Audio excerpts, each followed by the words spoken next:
Жените, согласно податоците кои што ги имаме, меѓутоа исто така согласно податоците на Државниот завод за статистика, работат рамо до рамо со мажите. Имаме над 170.000 земјоделски стопанства, кои што се или регистрирани или евидентирани, во зависност од тоа дали земаат субвенција или не. И речиси во сите од нив и жените работат рамноправно со мажите. Кога говориме конкретно само за жените кои што се евидентирани или регистрирани, тогаш говориме за бројка од повеќе од 38.000 кои што се регистрирани како индивидуални земјоделци. Иако, како што ви кажав, нивната бројка е далеку поголема со оглед на тоа што не сите се регистрираат во регистар на Министерството за земјоделство, шумарство и водостопанство. И токму тука беше нашата цел да ги спромовираме и тие жени кои што се можеби надвор од системот, меѓутоа кои што нели произведуваат храна или кои што прават различни преработки, како што се джемови, сладка, произведуваат колачи, торти, декорации, традиционални украси, така да може да навлеземе малку подлабоко во едно семејно помало земјоделско стопанство, затоа што токму на овие мали семејни земјоделски производителки всушност им е најмногу потребна поддршка. Така, каде жените земјоделки се најмногу пронаоѓаат, еве во производство на која култура или пак претежно имаме и во овој регион па и успешни фармерки? Апсолутно да. Видот на производството многу зависи од регионот во кој што се наоѓаме.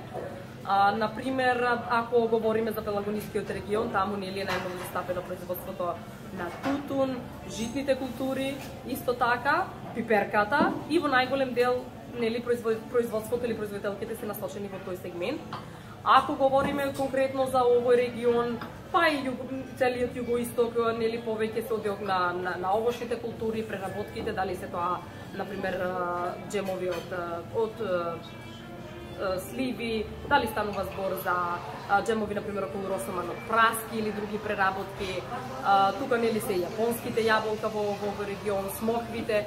Така да буквално имаме една широка лепеза на производи кои што ги произведуваат овие жени, а ние всушност сакаме преку еден заеднички бренд кој што ни се нарекува наша тезга да ги обединиме ваквите мали производителки и да им помогнеме и во делот на планирањето на нивниот бизнис, во јакнење на нивните претприемачки вештини, меѓутоа и во делот на промоцијата и продажбата на производите. Со новите ценовни шокови по супермаркетите, постојано се зголемуваат цените на производите, па да ни кажете колку онлайн производството еве на сирење, на најразлични производство на джемови, на ајвари, колку сето тоа веќе стана хит според вас? Има ли профит во овој дел? Апсолутно да.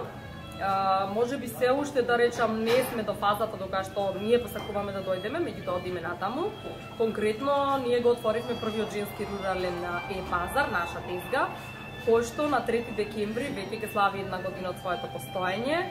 Ако ви кажам дека почнавме со 40 на жени, сега веќе имаме над 150 жени кои што се дел од овој пазар и кои што успешно и ги промовираат, меѓутоа исто така и ги продаваат своите производи, така да ако можам да кажам дека нешто позитивно се случи од ковид кризата и од она што во моментов ни се случува, тоа е токму поддршката на овие жени, именувањето на навиките да се купуваме исклучиво да е тоа од пазар. Всушност ние сакавме да направиме баш еден таков онлайн пазар, каде што секоја од жените си има буквално и своја тезга, па може и да се запознаете со неа, односно да ја прочитате нејзината приказна и традиција на производство, да ги видите нејзините производи и буквално да се изберете токму од која жена кој производ ќе го купи. Ви благодарам. Ви благодарам и јас на вас.